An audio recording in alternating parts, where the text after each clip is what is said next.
April is come and gone, and now it's time for me to tell you about all the books that I read, what I thought about them, so let's get into it.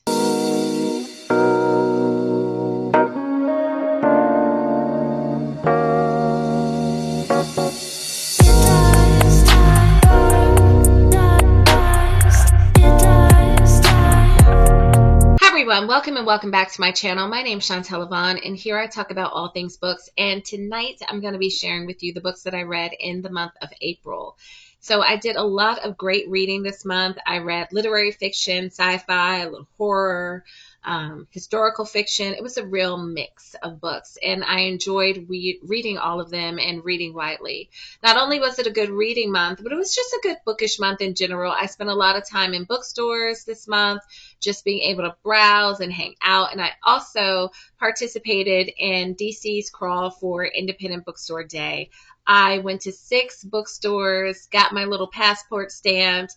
I got a lot of free stuff, and I picked up some cool stuff along the way, like this t-shirt from the People's Bookstore in Tacoma, Maryland. Check it out if you're in the neighborhood.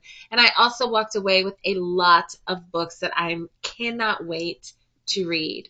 So without further ado, we're going to get right on into the books that I read in April, starting with a short story by Toni Morrison. In fact, it is her only short story that she wrote in her illustrious career. It was published in 1983, and it's called Recitatif, and it is by about 2 girls, Twyla and Roberta, who meet in a shelter when they are young girls, and it really kind of follows the trajectory of their life. The thing that's interesting about this short story is that one girl is black and one girl is white, but we are never told which one is black and which one is white. And so what this does is it forces the reader to confront his or her own unchecked bias, right? Or bias that they have. It's like, what do I think about Black people or white people? What assumptions do I have about them? So as you're reading, there's a real interior monologue that's happening, like dialogue that's happening with yourself about those things, about your own assumptions of the characters. And I think that that's like the biggest thing about this story that Toni Morrison does. We really do become very active readers. As I said before, the girls meet when they are at a shelter. They bond quickly, I have allergies. They bond quickly over the fact that they are the youngest girls at the shelter, and that they also have problematic moms, right? Moms that just cannot fully take care of them in ways in which they should be taken care of. And then as the story goes on, it time jumps, and each time jump, they're older and they run into each other and they observe one another's lives, and they have, comments and feelings about what the other person is doing and how their life is going. But they also have this thing going on with their shared memory about what happened at the shelter that I think is very interesting. I really enjoyed reading this short story.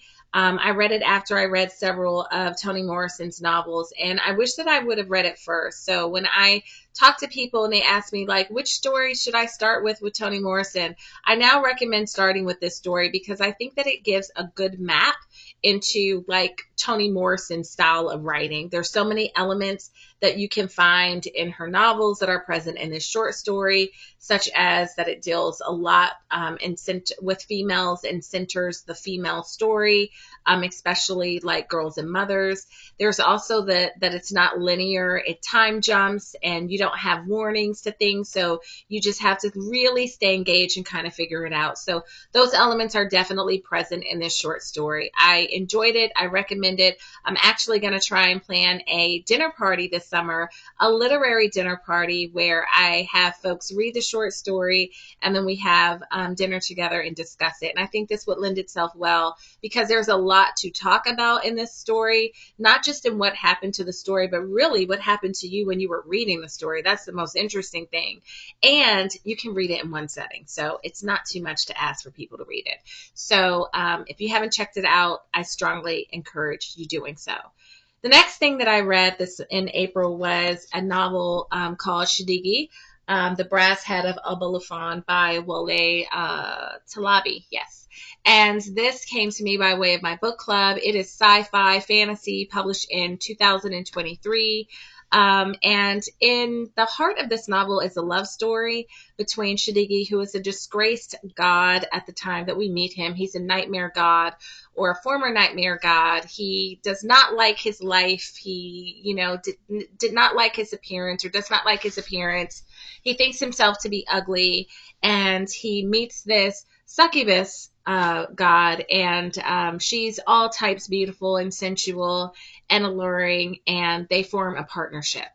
And their partnership has them, doing very high risk things. And one of them is to pull off a heist. So in the center of this is a love story, but the container of the love story is a heist story, and the world that it is built in is Yoruba mythology. I was interested in reading this because it is the world is like Yoruba mythology, and I haven't read a book that's centered like that in this way before, and I do like mythology, so that was exciting for me. I had mixed feelings about this book. I think I like the ideas behind it, but I wish that it would have had more depth. And that we would have been able to experience a lot more tension. The fighting scenes were really well written, and I think a lot of energy and attention went to those scenes, and less went to like actual world building. I would have appreciated more of that, especially with the gods and the spirit company, which is kind of like the entity, the kind of like the government of the gods per se. So I really missed out on those types of things. But if you like urban fantasy, if you like American gods, then you will probably like this one as well. I do want to give a trigger warning, though. There were lots of pretty graphic essay events in the story that actually took away from the story for me. And I think if those elements were removed, this really would have worked as a good YA movie. Not movie, probably movie though. Probably movie, but definitely a YA book. So this is Shigidi. All right, so next on my list, we are working through it, is a classic. This is 1984 by George Orwell, and this was actually published in 1949. And this is a book that I'm sure all of you, if you haven't read it, you definitely have heard about it. It has been a huge resurgence over the past couple of years because of what we're living through in our country right now and in the world. And so this book is focused on Winston Smith, who finds himself living under a totalitarian regime. And when this novel starts, he begins to become aware and wake up. And he wakes up to witnessing, understanding the levels, the extreme levels of control that is governing this world that he's living in. The control of truth, of thoughts, of emotions, of history, right? Everything is controlled. And as he wakes up, he begins to rebel. And then there's the consequences, right, that happen because of that. We know and have definitely gotten into our language things like Big Brother is watching and Thought Crime and Thought Police from George Orwell's 1984. This gets into surveillance and propaganda and appeasement and really the loss of the individual. So I read this when I was in high school, probably like most of you all, and I had a totally different reading experience, reading it then to reading it now. And not just because I'm an older person reading it, right? And I've lived more life and I know more things, but because of the world that we're living in right now, which is tipping into this way in ways that are not even so subtle, but definitely problematic and scary. So this is a great read for right now, and I really appreciated the work and the wisdom of George Orwell and him being able to put things like this in story form and give us things, very serious things for us to think about. My allergies, y'all. My allergies. Next, we're moving to literary fiction. This is Taraji Jones's Ken. This was published this year in 2026, and you probably have seen it, definitely in bookstores. You might have heard of it. It is an Oprah book club choice, and it's getting a lot of attention in the literary space. So this book is centered on two women, Annie and Vernice, and they are cradle sisters as they were born around the same time. And the thing that really bonds these two are that they are motherless children. One mother left when she was young, Annie, and Vernice's mother was actually killed by her father. And so it just put them in the category of being motherless children. And that's really kind of the glue between them. And even though they were motherless, they were raised by other women, one by a grandmother and one by an aunt.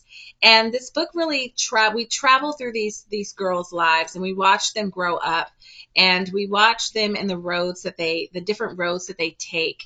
But through their journey, both of them are searching for their mother, and they need to search for their mother and make a peace with their mother, almost in the sense so that they can become themselves, like their realized selves. So their mothers haunt them, and in ways that's real and tangible in their spirit and their thoughts of what they think about themselves. And along the way, there's lots of other things that happen. I like this book because it's so well written, it's so engaging, it's just masterfully crafted. And the characters, not just Annie and Bernice, but all the side characters as well, they're so dynamic, they're so rich, right? There's so much texture to them. And I love it when side characters are treated with just as much care as main characters are in a story. It really does impact the story. There's also a lot of history in this book too, but it's not history that's like wagging its finger in your face.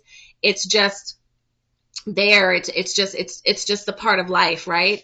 It's what they're living through, and I appreciate that as well. So this is set in the South in Louisiana during Jim Crow era, and we get to see a lot of different dimensions and perspectives of Black people within this novel, and I really appreciated that.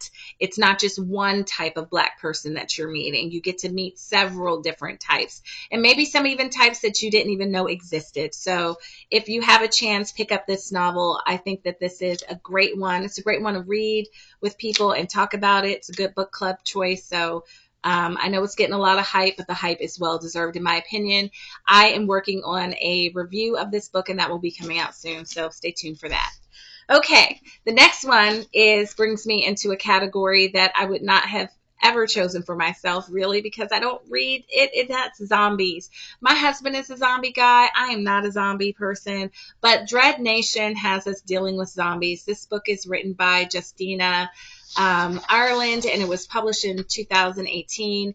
It is the first book in a series, and this is a YA novel. I really enjoyed this. This was a fun book. And it kind of surprised me that I would enjoy it because, again, it's talking about zombies or dealing with zombies, and I'm not a zombie person. But I'm so happy that our main character, Jane, is a zombie killer.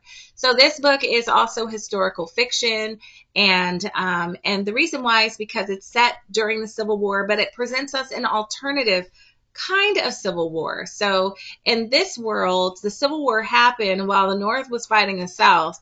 The dead started to come alive, and so it became the living fighting the dead. But we also have still this racial injustice that people are living in. So in the midst of we have zombies walking around, we still have racism that's still happening. And so what happened in this world is that Black and brown kids were taken to kind of these like re-education camps like Native American children were, and they were trained to fight the zombies so they could then go protect white people from the zombies. There's a lot of history here. Because it's presented in a different way, it allows us to think about things a little differently and imagine, right, differently as well. And it does like touch upon a lot of different historical facts and things that happen, not just in the South, but throughout the country as well, especially in the West. So this is a really good book. It's strong female characters. It's very fast paced. It's written in a very witty way. There's lots of great use of language and characters and descriptions here. I did an immersive read with this one, and the audio is really good. I love to listen to the characters that the voices just made it come to life. So I would also encourage a listen to this book as well. I think that this is a good book if you like to study this part of our history. It's also a good book for you to put in the hand of a young person, as it is YA. If they have studied the Civil War, Reconstruction era, or about to, I think this is a great book to read along that will interest them if they like things like sci-fi and zombies and things of that nature. And it's great to have a conversation about as as the novel gets into a lot of stuff. And even though I told you it is about zombies and zombies are in there, I don't want you to think that, oh, you know everything about this book, because there are lots of twists and turns that happen in this book. And I probably will go ahead and read the next one in the series too. Okay, my last book that I read this month is Theo of Golden. So this takes us another direction. This is also literary fiction. This one I would put in the faith category, and it's a very quiet, reflective book. It's very simple, accessible book. We have a character, Theo, who arrives at a small town named Golden. He is a man of mystery. And he's an old man. Did I say that? Yes, he's an old man. And basically what happens is that Theo starts to do small acts of kindness to random people. And these small acts of kindness change the landscape of people. It changes what's possible about them. It changes the town. It changes Theo. And so really, I think this is a book about kindness and the power of kindness, the possibilities of kindness, and the practicality of kindness. One of the things that I think that a book like this could get dinged on quite easily, especially, when read by, literary people, is that it is so simple. It's very simplistic. Like, it's all right there, the symbolism, and you don't have to dig for anything in this book. But I think that that's part of the point of the book. I think that the practicality of the book is, I think, part of the point of the book. I am still trying to work this out in my head and my thinking, as I just finished this not too long ago. And I'm working actually on an article about it and a wrap-up video about it where I'll go into more depth. So I'm still musing about it and trying to make sense of it so I can put it into words and thoughts for you. But I really did enjoy it. I loved reading this one at night. It was very calming and hopeful and tender and emotional and vulnerable. And I appreciated what it's trying to do and the gift that it's trying to give to the world, which is a gift of hope, and kindness. So this is Alan Levy's first novel, his debut novel, and it was published in 2022. So I think that it will not be his last. I hope it won't be his last, and I hope that you enjoy this one as well. If you have read any of these books, please let me know in the comment section below. I would love to continue the conversation there. If you want to know more about it, know more of my thoughts about them, then you can do that as well. For Theo of Golden, Dread Nation, Ken, and Orwell, I will be kind of writing or doing more individual reviews about those books. So be on the lookout for that. Yes, like I said, it was a really great reading month. I enjoyed pretty much everything to degrees. There wasn't anything that I hated or I didn't read.